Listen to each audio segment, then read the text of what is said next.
our people help you do more than you dreamed possible. So stop in and say hello. We can't wait to see you. Union Bank and Trust. Member FDIC. 93.7 The Ticket. Fox KFXL weather. Brought to you by Bryant Air Conditioning, Heating, Electrical, and Plumbing. Your Lincoln forecast for today. Expecting mainly sunny skies. It will be hot. See an afternoon high around 93. Tonight, a slight chance of showers and storms. Otherwise, partly cloudy with a low around 76. And tomorrow, a slight chance of storms in the afternoon. Otherwise, mainly sunny with a high around 93. I'm meteorologist Kyle Buck for 93.7 The Ticket and theticketfm.com. This is Lincoln's home for sports talk on the FM dial. Also online at theticketfm.com. On the internet. KNTK FM Firth. 93.7 The Ticket. The weather is hot, the kids are out of school, and you're on your way to the lake and summer road trips. Are you getting to your vacation spot comfortably, or is your car letting you down? Mullen Motors Lot is full of great vehicles to take home so you don't have to worry about your current car barely surviving another road trip. Come check out their lot just north of 48th and Layton and find your next ride for summer road trips and beyond. Mullen Motors. No tag-ons, just quality vehicles. Mullen Motors. Are you looking to get into the electrical construction industry or wanting a new scene? The electrical workers of Local Union 265 are now hiring licensed journeymen and apprentices and are offering great pay and benefits. Call Mike at 402-875-1034 to apply. Start your electrical career today. The Mill Coffee and Tea, formerly with only 4 Lincoln locations, now 5 Lincoln locations. That's 25% more locations than there used to be. Can you even imagine a world where there's only 4 Lincoln Mill locations? Feels like ages ago. We were all so young then. The Mill on 11, located right alongside the 93.7 The Ticket Studios at 1040 O Street.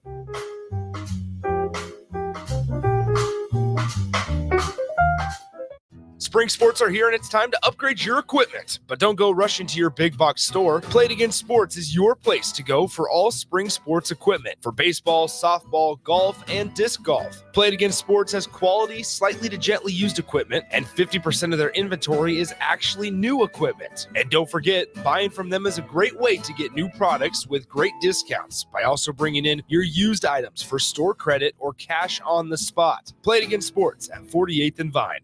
Get rid of pesky critters once and for all with Bats to Rats. Their expert team is here to help you reclaim your home. No more sleepless nights caused by crawling critters or flapping wings. Bats to Rats ensures a safe environment for every family member. Check the website at batstorats.com for amazing offers. And if you mention this ad, you'll receive $10 off your initial inspection cost. Call Bats to Rats today at 402-781-8691. That's 402-781-8691. Bats to Rats. Your home is your empire. Protect it with Empire Fence. Get a free instant quote with the online estimating tool at empire-fence.com. See an upfront estimate with no hidden fees. An Empire Fence can provide privacy and improve the appearance of your home. Keep kids and pets in or out of your yard. Increase security and add value to your property. Visit empire-fence.com now to view the stylish and maintenance-free possibilities for your home and get a free instant online quote. Let Empire Fence protect your empire. It's time to go one-on-one with DP. Coming at you live from the Coppel Chevrolet GMC studios. Here is your host, Derek Pearson. Brought to you by Mary Ellen's Food for the Soul on 93.7 The Ticket and theticketfm.com. Happy Friday, everybody. Hopefully you're giving yourself some credit, patting yourself on the back and saying, well done, because you made it through. You made it through the week. All the things that got in your way failed to stop you. So job well done. Job well done. Hopefully you had a great week. I hope you have great plans for the weekend ahead of you. 402-464-5685 is the Start Haven text line. What I want to talk about today is a series of greatest evers. Ooh. Greatest evers. And there's lots in the conversation and lots of different points to direct. With the GOATs. Right? But the GOATs and somebody asked me, like, when did we start using GOAT? And it was very recent. Really? GOAT talk. GOAT talk used to mean a bad thing. GOAT was a bad luck thing. Yeah. GOAT was a bad luck thing. Yeah. And then somebody took the acronym greatest of all time and said, okay, we're going to You're a GOAT. You're a GOAT. And without defining what a GOAT is, often in sports, we cross streams and we miss the conversation. But I invite you in to be a part of this conversation because I was asked this question. I was doing a show for my buddy in Vegas, and he asked me who my first heroes were in sports. It's a good question. And that's how, like, those are the ones that made me a sports fan. Like the people that made me a sports fan, that made me care about the people who were exceptional at this thing and whatever it was. And again, in an era, I grew up in an era where there's no internet, there's no ESPN. As a matter of fact, there wasn't even Fox. Yeah. That you got your sports in pockets. You got them in different patches, and you watched. So being a DC kid, that you got a lot of national feed in DC because that's just what the market was, but you didn't get a lot of content. You got one football game in the early part of the day. You got one football game in the other part of the afternoon. There was no Sunday night game. There was not even Monday night. There was not even a Monday night football game. There was just Sunday football. College football was just Saturday, and you usually got your choice between maybe two football games. You might get a night game, but not all the time. Yeah. And where I was in DC, that we were kind of in between because we were north of Virginia and Virginia Tech. We were south of Maryland. DC proper didn't really have football, college football at that level. Sunday mornings, what would happen is you would get an hour recap of Grambling football. You would get Grambling because the late great Eddie Robinson. And you got to watch those teams and you became familiar with players. And then right behind that, you got Notre Dame highlights. Really? And Lindsey Nelson and Paul Hornig would do recaps. They would do the play-by-play, but then they would just pick highlighted plays, and you got an hour of Notre Dame football. And that was how you paid attention. Yeah. There was no sports center. So you got the local sports and whatever that sportscaster wanted to talk about in his 6 minutes. That's all you got. And that's the only video you got. And then Sunday nights at 11 o'clock, George Michael in DC would fire up the sports machine. And he would take, he had this big game room. I don't know if you ever saw George Michael's sports machine, but he had this big, huge studio with all these TVs, and he would, hit all these magical buttons and play tape. And that's where you saw the people that you would read about in the newspaper. We got our sports via the newspaper. Newspaper? Never heard of her. Newspaper, right. That you had to read, that the sports section you would dig through. One, you got the lead story local, then the national story. But then you would dig in and find the stats for that, whatever season you were in. Yeah. And then you would go to the dime store and you would find a magazine that matched your favorite sport. And that's how you got your information. That's literally how you got your information. You had to work for it more. You had to work for it. You had to listen to the radio. And you had to listen, but you had to listen to, there were transistor radios that you would hold in your hand. And the signal was always terrible. Terrible. Like, it didn't matter where you were. Didn't matter where you were. The signal was always terrible. It always sounded like it was being scratched, like the whole time. But that's how you got, like, Washington Senators. They weren't on TV. So you would sit around the radio, or you would get your transistor and you would listen to radio, listen to baseball. Football, if your team wasn't a national team, you didn't get to see them. You had to listen on radio. You had to listen on radio. And that was how it was. And it was terrible. It was Now think about how bad it was. Yeah, I remember when if we're on the road during a Husker football game, we sometimes have to listen to it on the radio. Yeah, it just it's not the same. Yeah, like it's just tough, right? That's how we got it. But what it forced us to do was have an imagination about what we thought was happening. It does. And the heroic people were the play-by-play folks. And I don't know that the play-by-play folks today get as much credit as the Vin Scullys who broadcasted. They were mythical voices. They were mythical. The elder Buck, the elder Carey. They were mythical because they were the people that told the country who the stars were. Yeah. And they get to pick who the stars were. Mm-hmm. And then cable TV showed up. And it was like, oh, this is the best. Yeah. Because you actually get to see it. I mean, to hear about Atlanta Fulton County Stadium versus hearing about Fulton County Stadium, seeing Wrigley Field, rather than hearing people talk about the Ivy, and you go, okay, I don't quite get it. Yeah, and you're trying to paint a picture. Seeing the athletes, like the first time I saw Lou Brock run, was different than hearing about Lou Brock run. Seeing Bob Gibson pitch was a thing of art. Words can only say too much. No, he was just a different beast. And so they asked me who were your first heroes? All right, here we go. And being a DC kid, so it would almost be twofold. One, the people that I saw a lot of, and then the people that I wanted to see more of. From Washington in the 60s, in the late 60s. Okay. Late 60s. Man, that sounds like a long time ago. I can't even comprehend the 60s. The 60s, again, no TV. It's just really weird. But my first football hero was Sonny Jurgensen, quarterback for the Washington Redskins, who, when he retired, he led the entire NFL in passing. He was one of a kind. He really changed the way the game was being played.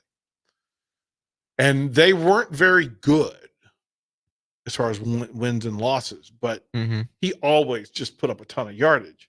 And he had great talented receivers. He had Charlie Taylor, Bobby Mitchell, Jerry Smith. He had the best. That three is as good as any three at those positions ever. Okay. That if you were going to take two wide receivers and a tight end from any team in the NFL, any era, that when they retired from the game, Sonny Jurgensen led the NFL in career passing yards and touchdowns. Charlie Taylor led the NFL in catches all time. He was number one. Nobody had ever caught more passes than he did. Bobby Mitchell was number 3, and Jerry Smith was number 5. Okay. That's all from one franchise one at the team. same time. Yeah. So they were as good. And now it's been surpassed because one, people throw more too. Yeah. Also more games. Yeah, more games, bigger deal. But for that run, that was as good as there was. That was as good as there was. For baseball, we had the Washington Senators. Okay, yeah. And the Senators were renowned for how bad they were. They were famous for being bad. People made fun of them in plays on Broadway. Okay. That's how bad they were. The marketing phrase for the Washington Senators, for my Washington Senators, was first in your hearts, last in the in the AL East. That's good. First in your heart, last in the American Whoever League. came up with that needs a raise. Oh, I'm pretty sure they got it because there was. But they played at the same stadium. They both played at RFK Stadium, and then they moved to Texas in 71, maybe 71, 72. But on the Washington teams, we only had two really good players. One was a pitcher named Dick Bosman, who I want to say was a 500 pitcher, but we were so bad that 500 was like ace. Yeah. He was like the ace. They went and got a guy who won the Cy Young for Detroit. He won 30 games for Detroit. came to Washington, did not win 30 games. Denny McClain, who was a left-hander, won 30 games with Detroit. Came to DC, not so much. But we had a hitter, and he was a massive man. Massive, Big dude. giant, especially in that era. So just imagine that you picked up Aaron Judge from today's game and put him back in the 60s. Geez. Okay. Yes. His name was Frank Howard. He was so massive that they called him the Washington Monument. It's a good nickname. He was 6'6.5", 270 pounds. Ooh. And How fast could he run? he couldn't. No. Okay. He couldn't. Played just first big. base.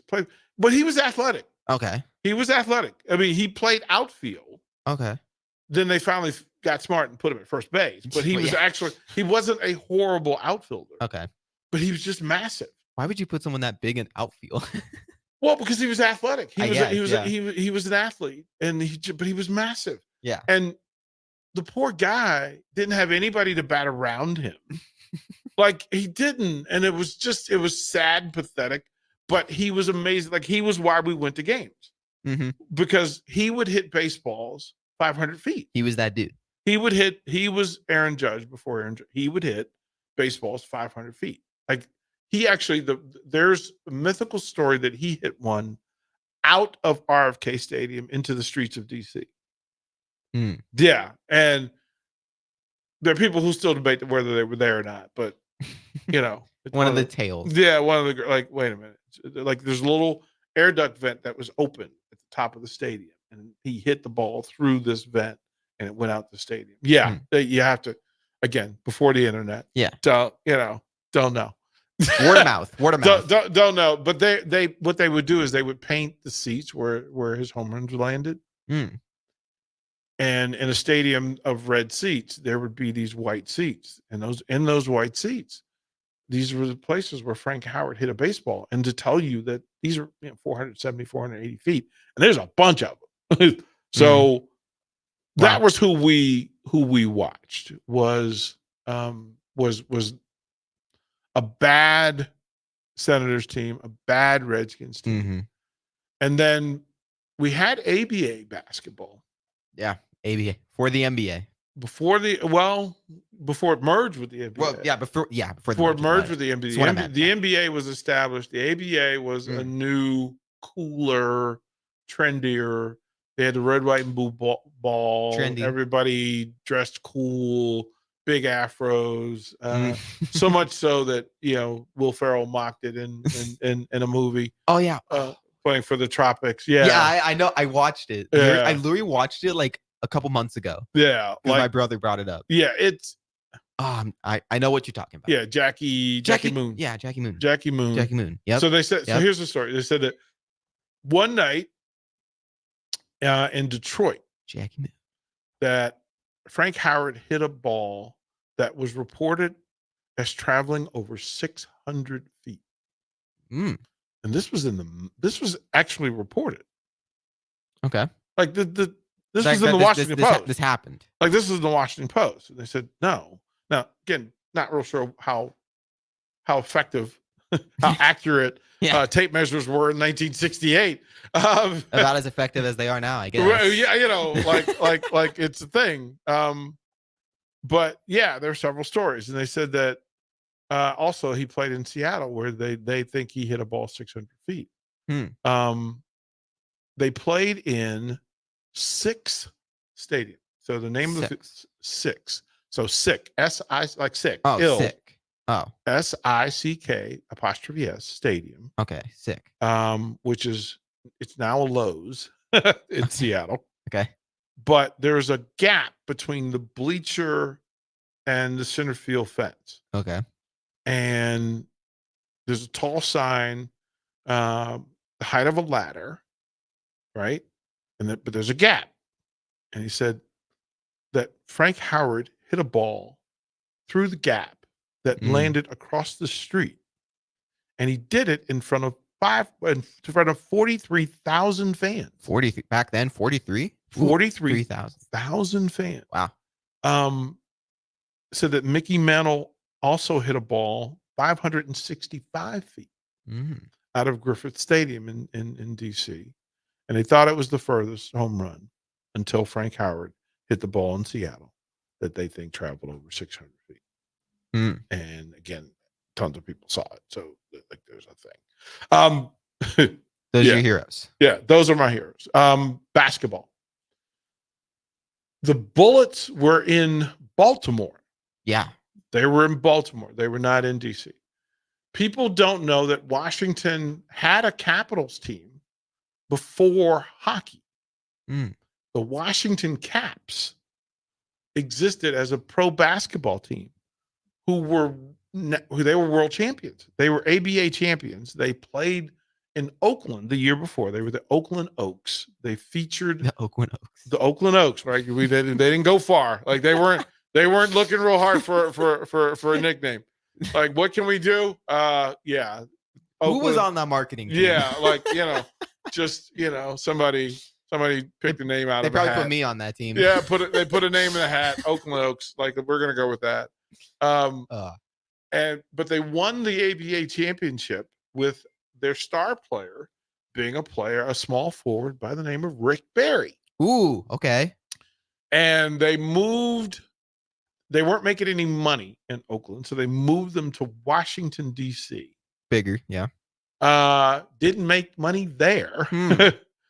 So much so that they sold the team and it moved to Virginia, but Virginia didn't have a home for them, so they played in several different places and became the Virginia Squires. Interesting. So imagine a World Basketball Championship team with no home.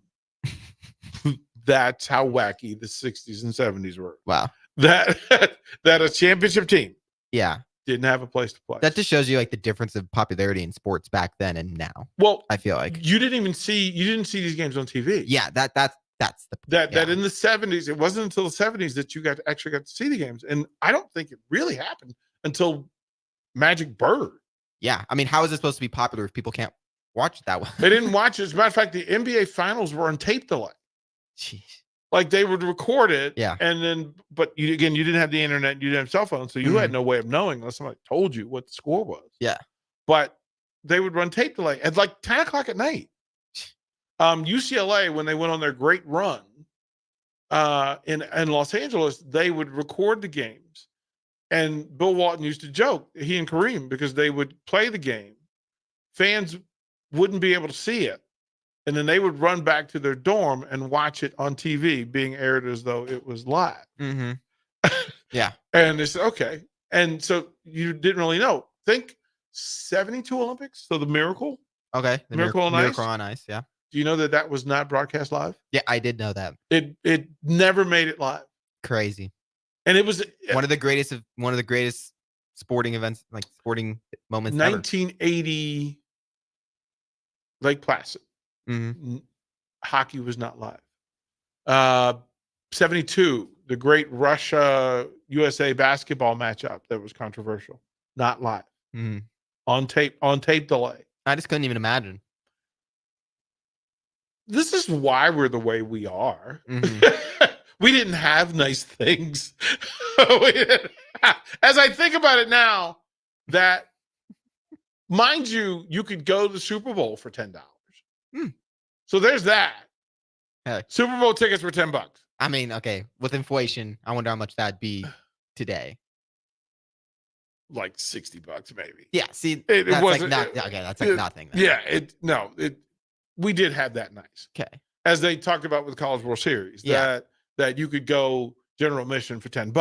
Yeah, that's nice. Yeah, general admission, like people, if they had general admission now, they would be $50 seats. At a minimum, $50 seats. So, yeah, while we didn't have we didn't have the internet, we didn't have fast food like that. We didn't have Uber Eats. Didn't have delivery. Like pizza delivery wasn't the same, man. You actually had to drive and go get the pizza. Now that I think about that, wow, we missed out on a lot of stuff, but we had some really good things. Fred says there's someone a bit older than me. Fred, you're not that much older than I am. He says you're bringing back a lot of memories. That's kind of the point, was that so the ABA team played a third of its games in Norfolk, Virginia. Yeah, in Norfolk, Virginia. And then it played some in Richmond. And then it played some in D.C. And it was messy. But I did find my favorite player amongst the mass. We'll go to break. On the brick and mortar, we're going to jump over to the Royals. On the streams, one-on-one returns after the break. Download our app by searching 93.7 The Ticket in your app store. You're listening to One-on-One with DP on 93.7 The Ticket and theticketfm.com. Here you go. Coffee's on me and my new BFF. I thought I was your best friend forever. BFF like best financial friend at Members Own Credit Union. Right now, they're offering $100 when you consolidate or transfer a loan or an existing credit card balance and meet requirements. Plus, you get great rates and free advice from a financial partner that will put you first. That sounds like a match made in heaven. Members Own Credit Union is the type of bestie you can count on. Get started today at memberzonecu.org/BFF. Limitations may apply. Equal housing opportunity. Empower a child today with the Teammates Mentoring Program. Hope is only a conversation away when you choose to share your talent, time, and heart with a child. Together, you can build a relationship based on strengths and chart a brighter future, 1 week at a time. Find out how you can be a mentor by visiting LincolnTeammates.org. Become what you needed as a kid by joining the Teammates Mentoring Program today. 93.7 The Ticket, Fox, KFXL weather. Brought to you by Bryant Air Conditioning, Heating, Electrical, and Plumbing. Your Lincoln forecast for today. Expecting mainly sunny skies. It will be hot. It's an afternoon high around 93. Tonight, a slight chance of showers and storms. Otherwise, partly cloudy with a low around 76. And tomorrow, a slight chance of storms in the afternoon. Otherwise, mainly sunny with the high around 93. I'm meteorologist Kyle Bucket for 93.7 The Ticket and theticketfm.com. At Union Bank, people don't have your money. Your money has people. First home people, investment people, people who answer the phone and your chats, dream car people, dream retirement people, driving your dream car in your dream retirement people, small business people, credit card people, and all the other people you need. At Union Bank, our people help you do more than you dreamed possible. So stop in and say hello. We can't wait to see you. Union Bank and Trust. Member FDIC. Spring sports are here and it's time to upgrade your equipment. But don't go rushing to your big box store. Play It Again Sports is your place to go for all spring sports equipment for baseball, softball, golf, and disc golf. Play It Again Sports has quality, slightly to gently used equipment, and 50% of their inventory is actually new equipment. And don't forget, buying from them is a great way to get new products with great discounts by also bringing in your used items for store credit or cash on the spot. Play It Again Sports at 48th and Vine. Gaina Trucking is hiring for heavy equipment operators and a heavy equipment mechanic. Working at Gaina Trucking is a great career with excellent team culture, with benefit package including competitive pay based on experience, health, vision, and dental insurance, and a 401k plan. If you're looking for a new job as a heavy equipment operator or mechanic, apply online at GainaTrucking.com or call 402-794-5000. Start your career today at Gaina Trucking. The Mill Coffee and Tea, formerly with only 4 Lincoln locations, now 5 Lincoln locations. That's 25% more locations than there used to be. Can you even imagine a world where there's only 4 Lincoln Mill locations? Feels like ages ago. We were all so young then. The Mill on 11, located right alongside the 93.7 The Ticket Studios at 1040 O Street.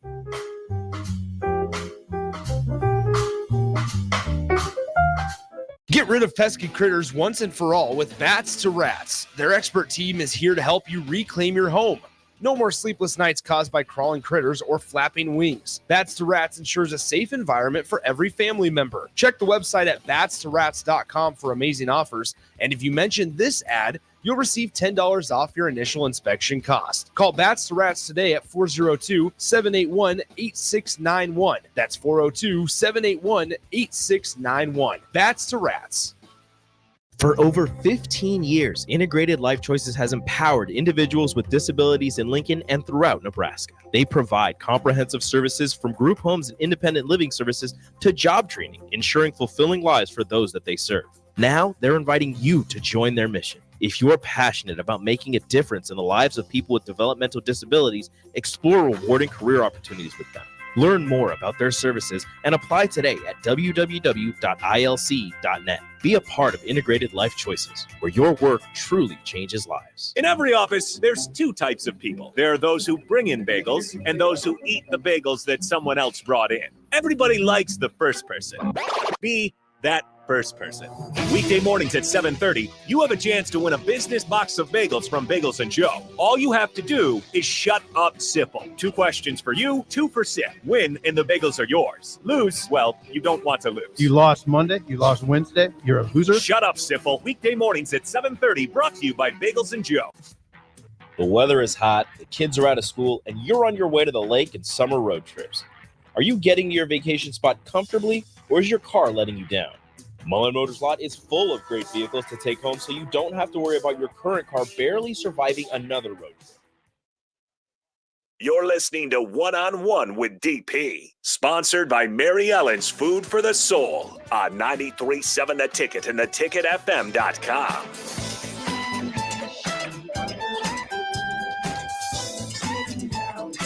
DP on a Friday, one-on-one. We appreciate you on the stream. If you're on the brick and mortar, you're probably hearing the KC Royals. Yeah, Ben and I went down the rabbit hole. A big rabbit hole. Yeah, this one's deep. Because I'm trying to get an understanding of this. So, Super Bowl tickets. Yeah, Super Bowl tickets. And I appreciate the fact that my uncle went to the first Super Bowl and spent $8. Yeah. $8. That's how much fast food costs now. $8. Well, back then you could get a McDonald's meal for 89 cents. Yeah. Like you could get a cheeseburger, fries, soda for 89 cents. Jeez. I remember when the first price went over $1 because people lost their minds. As Bill Bush says, better times. Yeah. This was the thing. You could get ice cream for 10 cents. Like for 10 cents, you were rich because you go to penny candy store. Yeah. And you just any candy, you get 10 of them. Now you don't even pick up a dime when you see it on the street. No, like, is it worth the back pain? Yeah. Is it worth the back pain of being old? Maybe a quarter. $1. It's like, wait a minute, are you sure? That better be a real dollar. I'm going to bend over and pick it up. But 1967, so Super Bowl one. Uno. It's the one. Ticket costs $10. And through adjusted for inflation, so they adjusted it to kind of measure it, but inflation at $90. $90. Yeah, and that's still not that much today, to be honest. No, I would go to the Super Bowl for $90. Imagine the greatness that is with spring game only being $10. Yeah, yeah. Like kudos, like as much as we give the University of Nebraska grief, $10 spring game tickets. Bravo. They're not trying to make money off that. They are, but like, well, you got to pay the bills. Yeah. And so the idea that you could only charge $10, bravo. Yeah, they could totally up that price. Yeah, bravo. I think it's $10. Fans would totally pay for more. Yeah. Yeah. Well, I feel like they would. I don't know. Here's what I know about fans will complain about every ticket price. Yeah. Like anytime somebody unless it's free. Like we were working because we were working with the Supernovas. Yeah.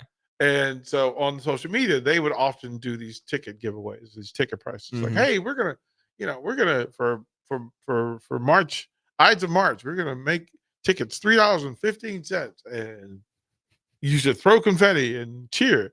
And immediately, as soon as they posted it, somebody would post, it's not $3.15 with tax and fees.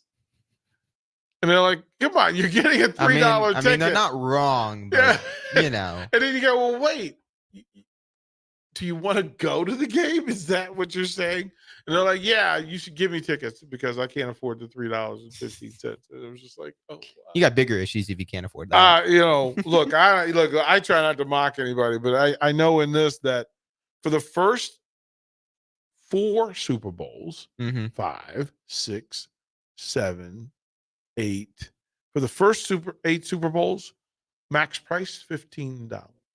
15 for the first 8. You saw some good games. Mm. You saw some great games. You saw some great talent. Then it jumped up to 20 in 1975. It stayed at that price until 1978 when it jumped to $30. 1978. So that's Steelers, Cowboys, heyday.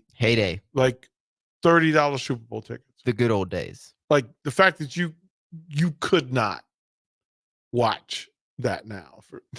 No, what you Cowboys Steelers 30. You can't even get it on pay-per-view for that. That's how much you're having to pay for streaming. Yeah, like you're not getting that. $30 all the way up to 1981. Jumped up to 40. Stayed there until 84, where it was $60. Inflation adjustment puts it at $175 per ticket. Currently. $60 in 85. That's the Bears run. So, seeing Walter Payton. 86, $75, which ran until 1988, where it hit 100. It stayed at 100 for 3 years, jumped up to 125 in 1990, stayed at 150 for the next couple of years, then bumped up to 175 all the way up to 1994. Then in 1995, jumped to $200. 96. The following year, they added 150. Thanks. 1996. Again, the previous year, $200 ticket. In 1996, tickets were $350. Going up substantially. It gets worse. Well, no, actually it got better for 3 years. Where it was $275. Oh, it went down? Went down. Interesting. Went down. I wonder why. Well, I have to go back and look at what those Super Bowls were. I wonder if it was this bad TV. Maybe it's the Vikings. Maybe it's the Vikings of Buffalo. They're just like, no, enough. I can't watch it. Then it jumped up to 325, which it was for 4 years. 2002. 02. So 9/11. Yeah. That era, 2001, where it was 325. Following year, 400. Stayed at 400 for 4 years until 2005, where it jumped to $600. I was 1. It's all your fault.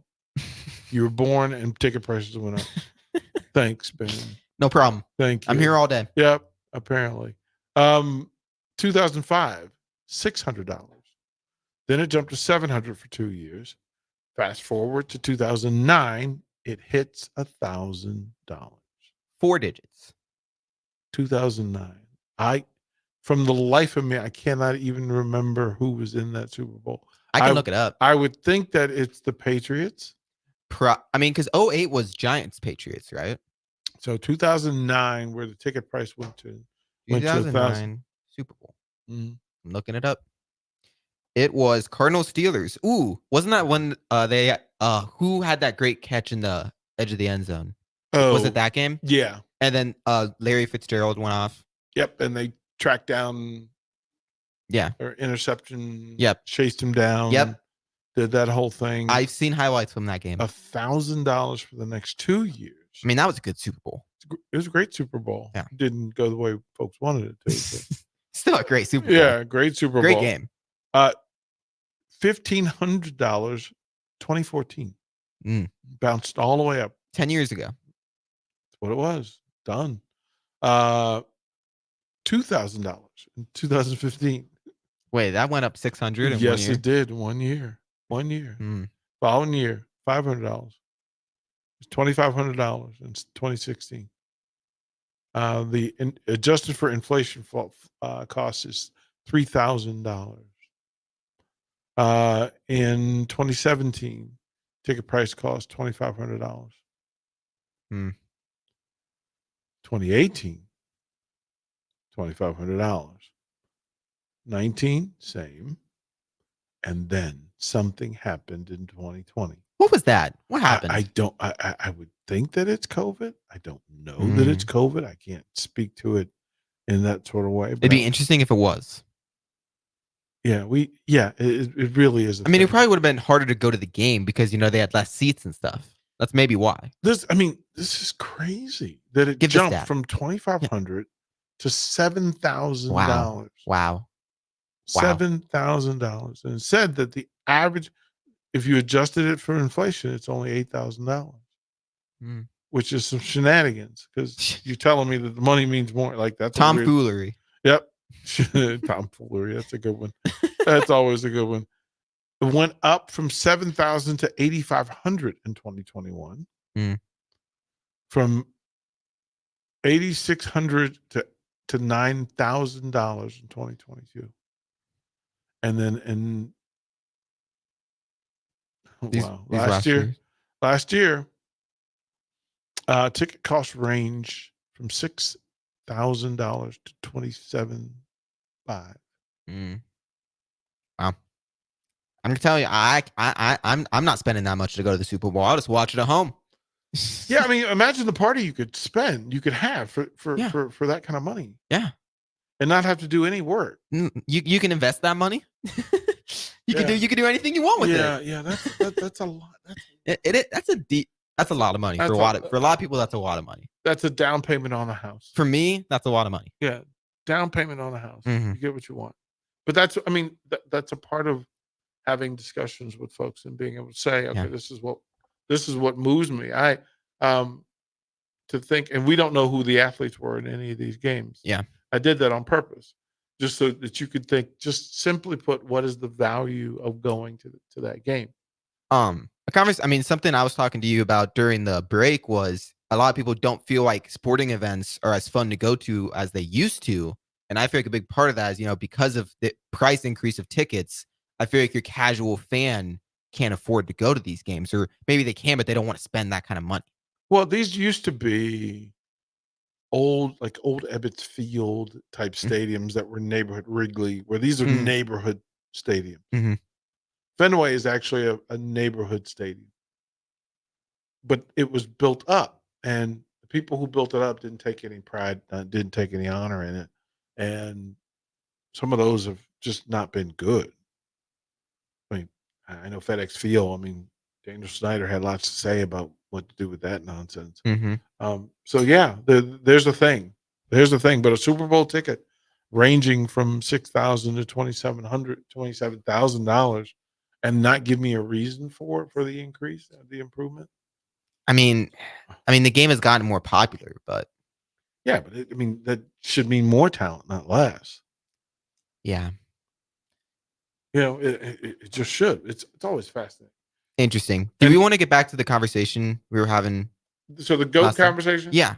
So, because the Super Bowl thing was interesting. So, well, what tickled me was that in the ABA, I went and saw the Virginia Squires. Yeah. For $2. See, and that's how this conversation came about. I literally sat on the floor. I could have. I think I could have played. Like, I think if you would have gave $5, you right? Could play. Like, I think that you mess around and play. But that Virginia team organization had they'd lost Rick Barry because he said he didn't want his kids to have a Southern accent. He literally boycotted his contract. Okay. He boycotted a professional contract. I didn't know that. So that his kids wouldn't say y'all. Like y'all. He had a real issue with that. I like saying y'all. Yeah, it's a fun thing, and I don't know why he didn't enjoy it. So he left. They traded him. They also had a young player by the name of George Gervin, the Iceman. They traded him. They had Julius Irving. Dr. J. Traded him. Traded Dr. J. Interesting. Yeah. Like it haunted them for a while. I bet it did. Yeah, he ended I up bet in, it did. he ended up in New Jersey, and Then Philadelphia. yeah, so he was with the New Jersey Nets. They won the ABA title. Yeah. And then they were pulled into the NBA. And then People there's weren't sure Philadelphia. they weren't, and then Philadelphia. After that, he wasn't the same in Philly. Yeah, not. New Jersey and New York Doc was pretty impressive. I mean, Philly Doc was pretty impressive too, but yeah. First Virginia Bank Doc was nice. All Dr. J was impressive. Yep. I mean, it just was the thing. So my favorite athlete in basketball before the Bullets came to DC was Julius Erving. That's a good choice. So Frank Howard, Sonny Jurgensen, Julius Erving. And then I needed somebody from sports entertainment. Because back then, when you had 3 stations, that's all you had. Wrestling was on all the time. All the time. And families watched. It wasn't just dad or it wasn't just the son. It was everybody. They watched wrestling. At that time in Virginia, we were part of the WWWF.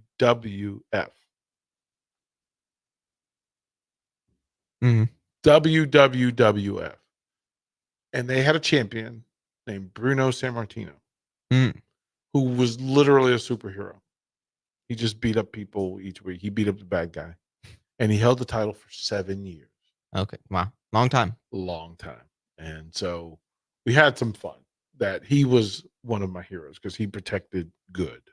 He was a hero. Oh, he was everything. So those were my guys that I rooted for because they were local and familiar to me. But from a distance, people that I watched that I wanted to pay attention to, and I went, that's different. That's different. When it came to football, I tried to. You saw the same 6 teams all the time. You did. Yeah.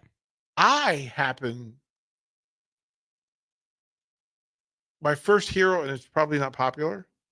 But it was O.J. Simpson. The juice. He ran when he ran for 2,000 yards. He was a good football player. He was the best. Everybody wanted to be. I'm underselling that. He was a good football player. Right? But my stepdad had his own superhero. And he drilled it in my head that the greatest football player to ever live wasn't from his era. It wasn't from my era, it was from his. He said this was the greatest Superman ever. His name was Jim Brown. Yeah. Brown. He played for the Browns, right? Yep. He said Jim Brown's the greatest football player to ever live. And then so that became my favorite football player. Interesting. He said that Willie Mays was the best baseball player to ever live. And he passed away. My stepdad preached Willie Mays, the best 5-tool athlete ever. And so I fought for that. I fought for that. And then in basketball, my stepdad would take me to church when it came to basketball. And he would tell me about Wilt Chamberlain. Wilt the Stilt. And nobody did what Wilt could do. I mean, averaging 50 points and 20 rebounds in the same season. Was his 100-point game real? Did it actually happen? Yes. Okay. There's a lot of people that don't think that happened, and I find that weird. And they're weird. Yeah, they're weird. Yeah. It happened. Stop it. Yeah. He averaged 50 points a game. Like he did it every night. He was the biggest dude on the court. Like, well, I mean, he was always the best athlete. True. Yeah. He was an athlete. He was the best athlete on the court. And that was like kind of the thing was watching him be dominant and then watching Lou Alcindor take his place, watching Kareem become Kareem. Kareem was the GOAT before Michael Jordan, I feel like. Well, he had a better college career than Jordan did. Because at UCLA, I think they lost 1 game, maybe. Yeah, because that was when Elvin Hayes. Who was their when Elvin Hayes beat them out of Houston. Who was their coach? Why am I blanking? John on Wooden. John Wooden. Yep. I just couldn't think. And Wooden's the greatest basketball coach of all time. Great. Like doesn't even compare. I lean, and again, the GOAT conversation kind Yeah. of bleeds over. But yeah, so John Wooden was the greatest collegiate basketball coach ever. Mhm. 11 titles, 9 of them consecutive years. Yeah, Mhm. not bad. It's like Bill Russell numbers when in the Well, but he's the Bill Russell Yeah. in that conversation. Yeah. Bill Russell was the winningest player. Yeah. Then you get into pro basketball, and I'm a member of this, that if you told me that you thought it was Phil Jackson, that means you haven't paid attention to Red Auerbach. Red Auerbach won more titles. They'd have to, the Celtics team would have to win through 2030 to just be in the discussion with Red Auerbach. Mm. That's how good he was. And in baseball, I loved Earl Weaver. Okay. Who managed Baltimore Orioles. He was the first guy that I ever saw throw a tantrum at work. A tantrum. He would throw tantrums. I have not thrown a tantrum yet. He would go. These were monumental tantrums, Ben. Monumental. He would kick dirt Ooh. at the home plate umpire. I've seen the dirt kicks. He would pull the bases out of the hole. Oh, that's a new one. Yeah, and then he would throw them. at the umps? Yeah, he would throw them away from the umps. Oh, okay. Right. He would throw bats, and then that led to Billy Martin doing the same, and then Sparky Anderson of the Big Red Machine. Those were the GOATs. Like those are the people that no matter what was going on, those were the GOATs. I'll ask you, if you could draft up your favorite baseball team, like the best baseball team, position by position. You put me on the spot, DP. Mm-hmm. Yeah, that's what we do. I'm not a huge baseball person, but I mean, Are you a football guy? yeah, Are you a basketball guy? yes, Okay. So if I said in the NBA, you could pick any player, any era. Okay. Give me your 5. You You only get 5. I only get 5. You only get 5. All right. Well, I'm gonna put Michael Jordan in there. Okay. That's my first pick. Okay. The debate between Curry and Magic Johnson is always interesting to me because they're two completely different players. You only get 1. I know I only get 1. I want to say Magic, but then again, it's like my center's not gonna be able to shoot threes either. So I might pick Curry. Okay. I think I'm gonna pick Curry. Okay. Then I'll put LeBron at the 3. Okay. At the 4. Who would I put at the 4? I think Tim Duncan. Okay. I think I'll put Tim Duncan. Okay. I'll do that. Okay. Either that or I would do like 2 centers, like Kareem. It's your team. Yeah. It's your team. You could literally do whatever you want. I'm gonna do Tim Duncan, and then I'll put Shaq. I'll put the Diesel. Okay. That'll be my 5. That's your 5. That's my 5. Okay. Maybe Dirk Nowitzki instead of Tim Duncan because he was pretty good too.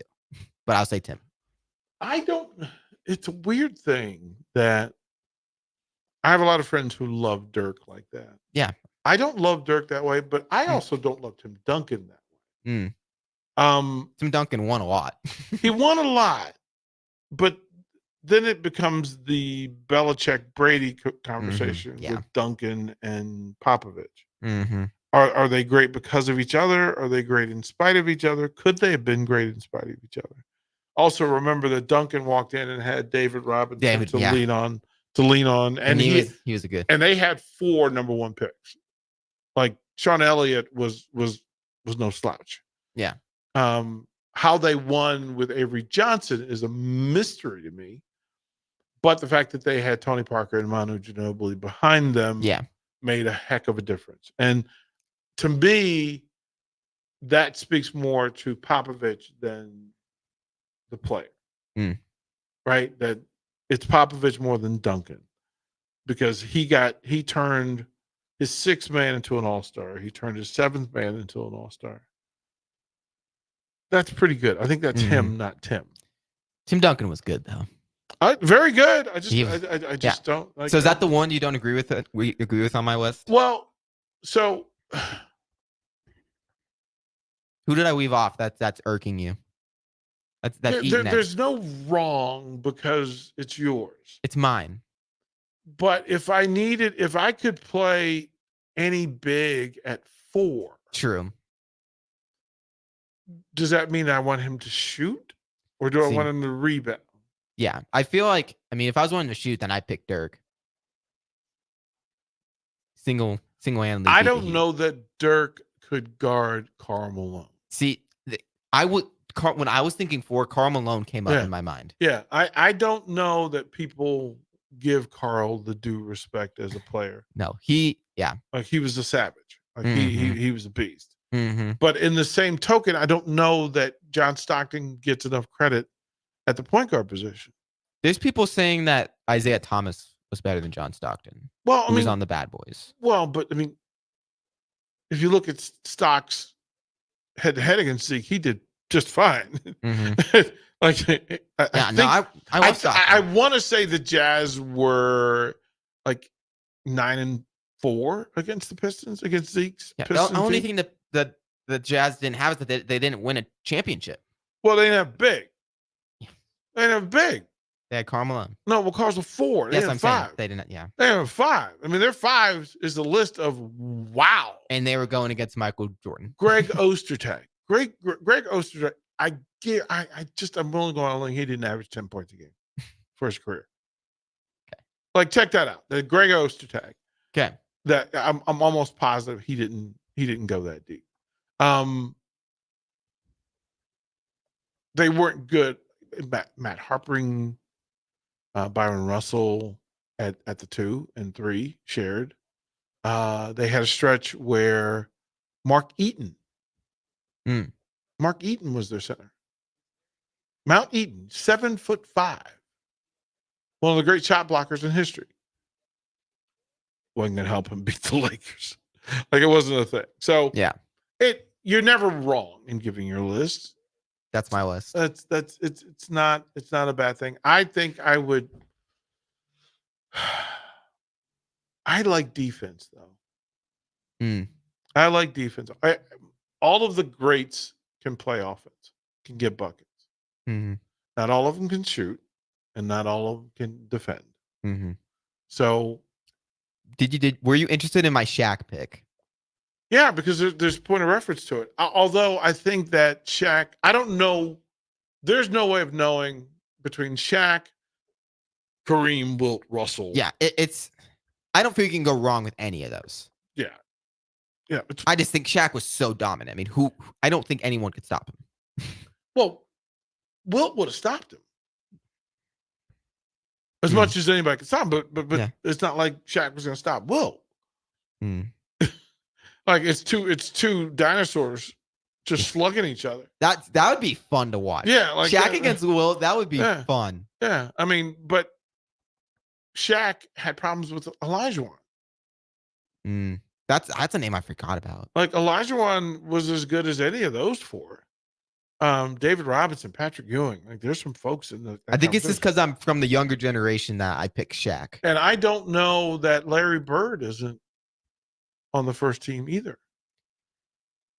Bird was a master. Yeah, I just feel like LeBron.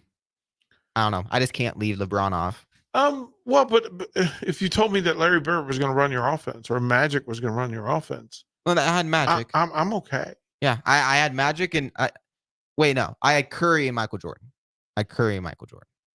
I'm not sure that I take Curry over a lot of players when it comes to greatness. I don't know. I mean, deservedly so. I mean, they had to run. I think Michael Jordan is a better point guard, but I just think if you would, if I was picking 5 players, I mean, you could put Curry on any team and he would hit jumpers. He would fit in. Like, he would hit jumpers. Yeah, not saying Magic Johnson wouldn't, but like you could put Curry on. Yeah, but Magic, you couldn't stop Magic at 6'9". Yeah, no, it wasn't like he would destroy Steph. Yeah, he would score 40 against Steph every night. Which is the real discussion: is what are you willing to concede to have him on the floor? So I don't know, but that's why we have the discussion. It's interesting. Yeah, that's why we have the discussion. So. Before we wrap up the show, I want one. You didn't give a go for fighting UFC, did you? UFC, it's John Jones, and we can stop. Okay. Like John Jones. Bones Jones is the one. See, That's surprising. I thought you would have went with someone a little bit later, older than John Jones. Habib is second. Because I remember John Jones. Habib is second. Okay. He's second. But okay. Bones is nobody did what he did. Nobody could do what he did. When I think UFC, the name that comes to mind, I mean, this is just because like Conor McGregor is why I watch UFC. He's not. He is not. No. I'm just saying, like, popularity wise, that's that's why he's the reason why I watch. He could be your favorite, but I'm not sure. I'm not saying I'm not saying he's the best. Yeah, but he was him being the favorite. No, John Jones was a beast. Yeah, I remember watching him. He was a beast. Still is. Yeah, still is. He's coming back. He's fighting in 4 months. Yeah, 3 months. So it'll be interesting. Go Conversation is always interesting, DP. Yeah, well, that's why we go to him. That's why we go to it. Reset, well, I mean, reset. You know, because I mean, again, just to close out. I mean, the definition of the GOAT, greatest of all time. Is that the most dominant of all time? Does that mean you were the most talented? I mean, it's a whole debate. It is because numbers don't have the same meaning now than they did before. See, it's hard to compare eras. It's hard to compare eras. It's style of play, body mass. Folks are just bigger, taller, stronger now. So yeah, that's a thing. So yeah, it's hard to compare because you can talk receivers. People love today's receivers, but I would put the receivers from the 70s and 80s against them any day. And people would frown because Lynn Swann and John Stallworth were as good as there were. I'm having a brain fart. Who was the really good wide receiver for the 49ers when they had Joe Montana? Dwight Clark. Him? Jerry Rice. Jerry Rice. That's who I was thinking. Rice the GOAT. Rice is the GOAT. When I think wide receiver. Crosses every era. Rice, when I think older, like the older generation wide receiver, that's who. Crosses every year. He would be the GOAT in every year. And then I feel like recently, maybe Randy Moss. Moss is in the top 3. Yep. So who would be your top 3? Rice? For me, it's Rice, Chris Carter, Moss. Interesting. Moss. Those are my 3 greats. Those are my 3 greats. Yeah, that lands. Do you think any of the modern day wide receivers could even touch any of those guys? No. What they did in a different game that wasn't built around throwing to them. Yeah. Well, not around throwing, but also these guys now can't be touched. Rice and those guys had to go against Mel Blount and Jack Tatum, and they fought at the line of scrimmage. It's a different game. It was a different game. It's a different game. Quarterbacks had to get the ball out of their hand. They had to trust the receivers because they could get dumped on their head. Yeah, it's a different game now. It was different. It was definitely a different game. Different game. Good show today, DP. Thank you, Ben. Deep one-on-one will return Monday. Yes. It'll return Monday. Until then, it'll return Sunday at 1 with a special guest. Ooh. Is it going to be mystery? Not going to let anybody know. He's a member of the New Orleans Saints. Oh, I know who it is. I'm not going to say. There you go. I know who it is. There you go. He may have had a show here before. Maybe. Well, with that, I'll see you later, DP. I'm out. Everyone have a good night. This was One-on-One with DP.